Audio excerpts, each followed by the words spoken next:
Hello everyone, this is Storian. I'm glad to be back on full-length content.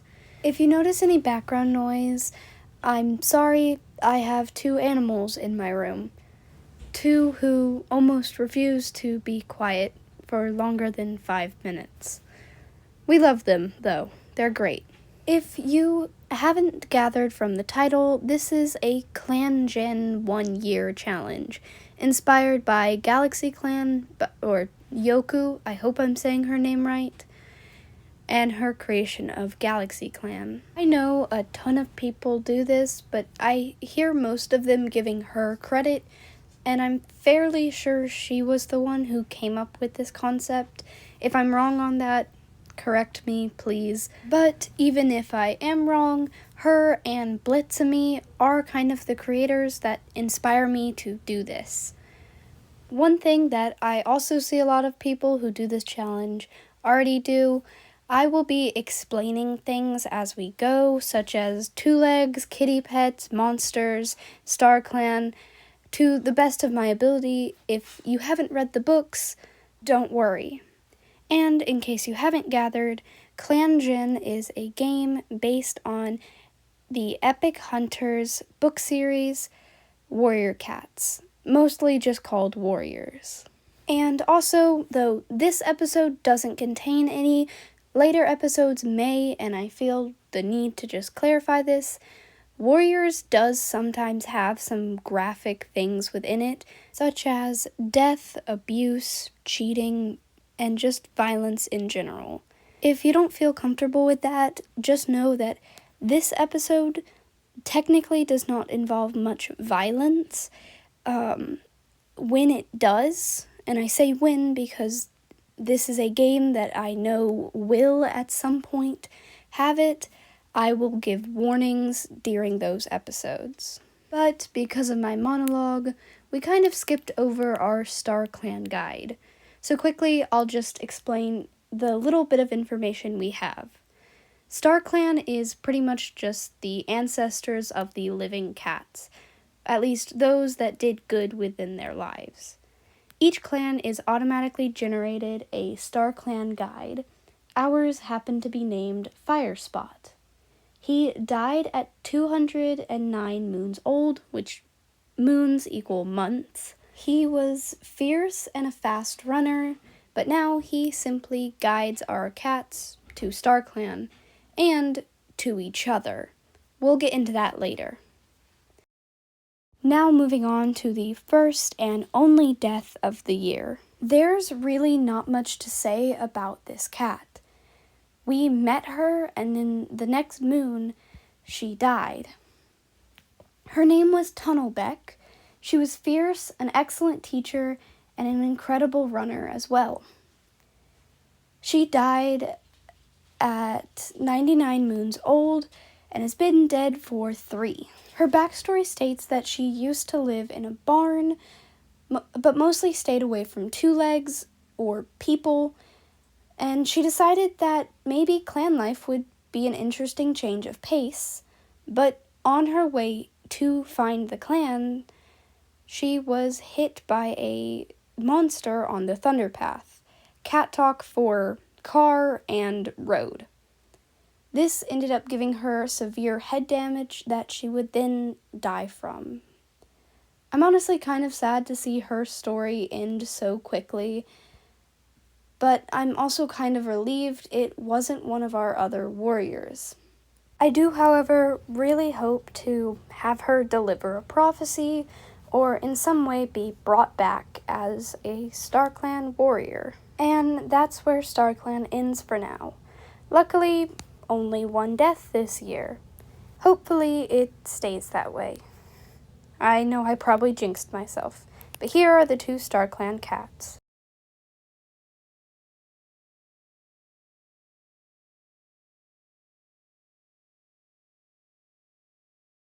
The next few cats that are up are actually really interesting to me. First, we have Falling Star. A bit of information about warriors. Every leader has the suffix at the end of their name, star. Her original name was Falling Bee, but when she became leader, it was changed to Star. Another thing that changes with leaders is they are given 9 lives. Falling Star currently has all 9 of her lives, and she's 80 moons old. She's ambitious and a good speaker. clanGen doesn't generate backstories for clan founders. They just simply say that they founded the clan. So I personally wrote all of their backstories before it came to them coming to the clan. For Falling Star, she was just simply a loner who then heard about this new forming clan that was in need of both warriors and a leader. From that, she knew she was going to join and was very much planning on becoming leader, though she would face some hardships to get there. Next up we have the deputy, the leader's right hand, or so she's supposed to be.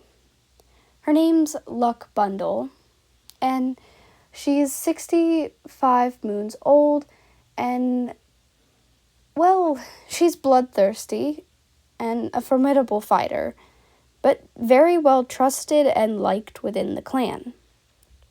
The backstory I created for her was she was originally part of this large group of rogues, or cats that had been kicked out of clans, though they would also let loners in. But the group wasn't really a clan. It was more of just a huge fight within itself. And in truth, she loved that.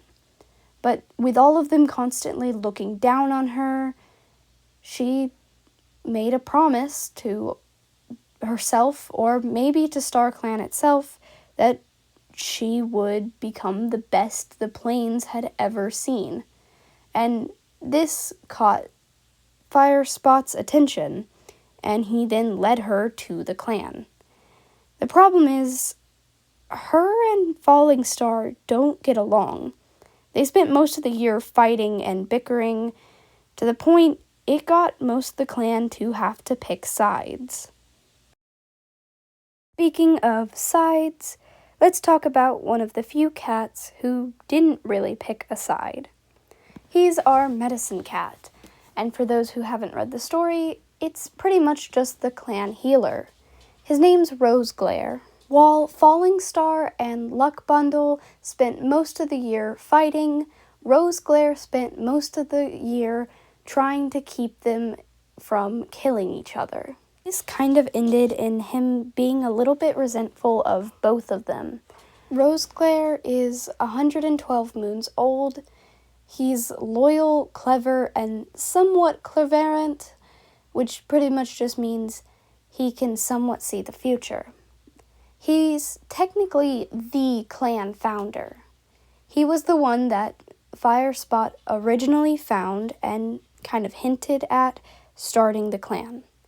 He did this by sending Roseglare a dream where there was a clan that had yet to exist, one that Roseglare felt at home in. Also, at some point, he got sick with white cough, a sickness I'll explain later, but he quickly recovered, so I don't really feel like going too much into it. Now, moving on to the first of our warriors, Bud. She very much picked Luck Bumble's side, and Falling Star did not take that well. Falling Star absolutely despises this she-cat, and I have 2 theories on why this may be the case, or maybe 3. The first one being just the simple, she agrees more with Luck Bundle than she does Falling Star. The second one being her backstory. She was a loner who roamed the lands that they now inhabit as their clan borders. This has been her home since long before any of them were there. And she still very much sees it as her lands. And essentially, when they told her about this being clan territory, she said either she was joining or she'd tear the clan apart. She's charismatic, an excellent teacher, and a fast runner. She seems like the perfect clan cat, but I could still see why Falling Star would be reluctant of her. Moving on to Tansy. There's not much to say about him, mainly because he joined on Moon 12. So we've only seen him for one moon so far.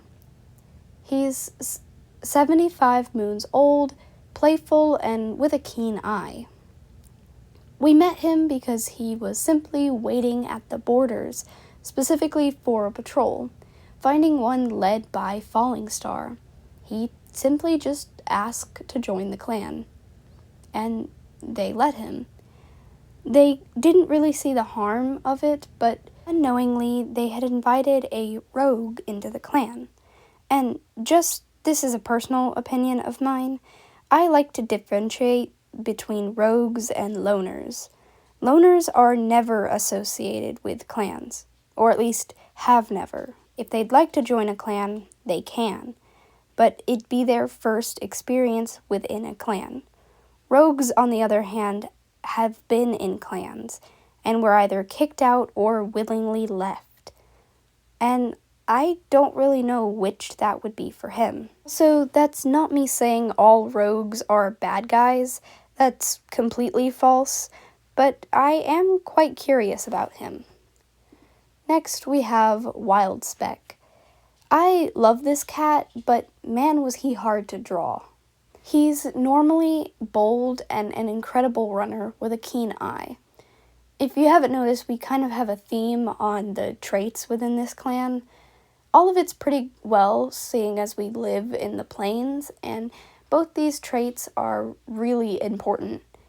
He's currently, however, very sick with green cough. And I said I would explain white cough earlier, and essentially white cough is a milder version of green cough. The color in front of it tells you how dangerous it is. I believe the order is white, yellow, green, and then red. And if it wasn't obvious, red cough pretty much means they are coughing up blood, and that is almost a guaranteed death. I will, however, say, because I skipped forward, he does heal very quickly, but for now, he's sick. He actually has a knack for getting sick. Very early on in the story, he falls ill with white cough. It's also kind of suspicious that every time he fell ill, it was shortly after he encountered another cat. But his backstory, which I completely forgot about, he was originally from lands very far away, but was caught by Two Legs and brought to a two-leg place where he then escaped but didn't know where he was, eventually finding his way to the clan. Next here is Heatherheart. She's a 68-year-old she-cat who's sneaky, has helpful insight, and a den builder. What that really helps with, I'm not too sure, but at least the clan is comfy.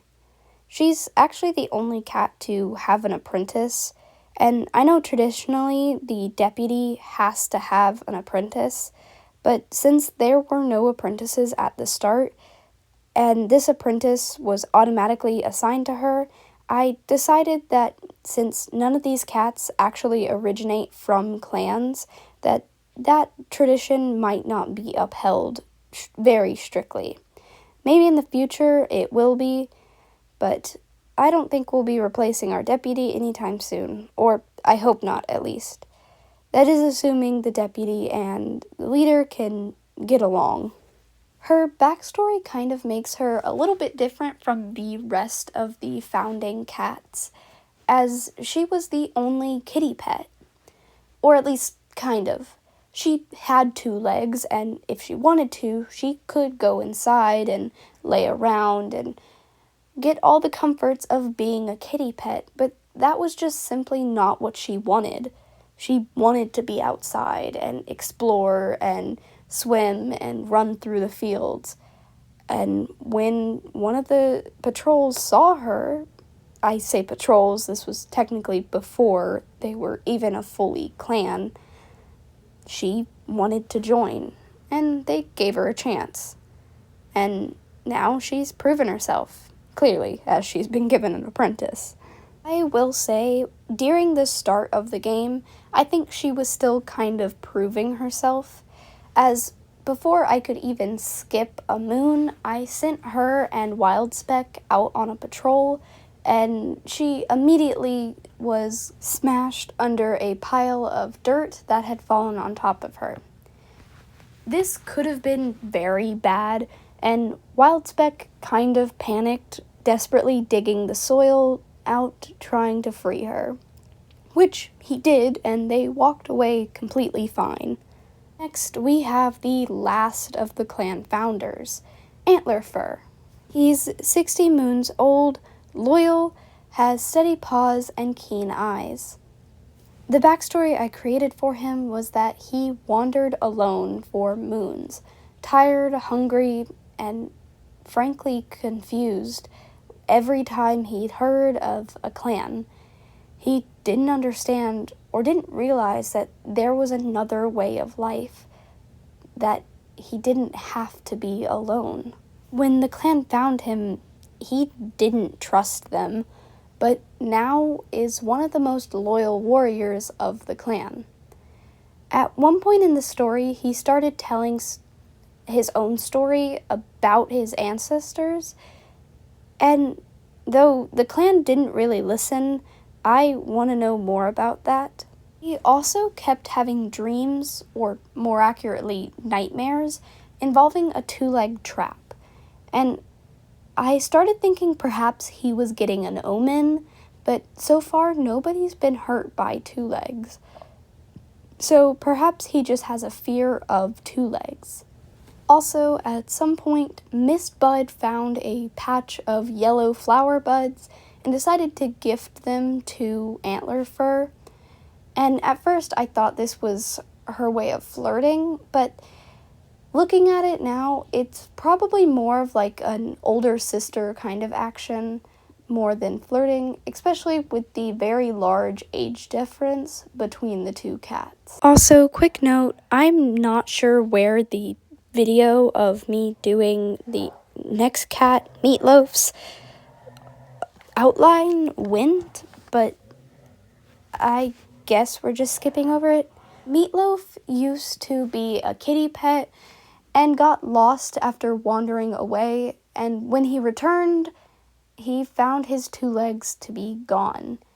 He then at some point caught white cough, but quickly recovered once he joined the clan. He has this very cute black bow collar that I've decided to leave on him for now. Finally, we have the youngest member of the clan, Figpaw. He's the only apprentice at 11 moons old, his mentor being Heatherheart. He's bold and loves stories. We found him with a mangled leg just at the border of our territory. It took him till the end of the year to fully heal and be able to start training again. Training under Heatherheart. I'm very excited to see where this story goes and have already started playing into year 2. The video probably will not be out for quite a while, but I hope you all can be patient as I play through it and draw. The drawing part is probably not even the longest part. It's really the editing that gets me, but I do really enjoy it. It just kind of sucks trying to find a time when I can, even over the summer. But for now, this is Wiseclan, and I hope you enjoyed the video.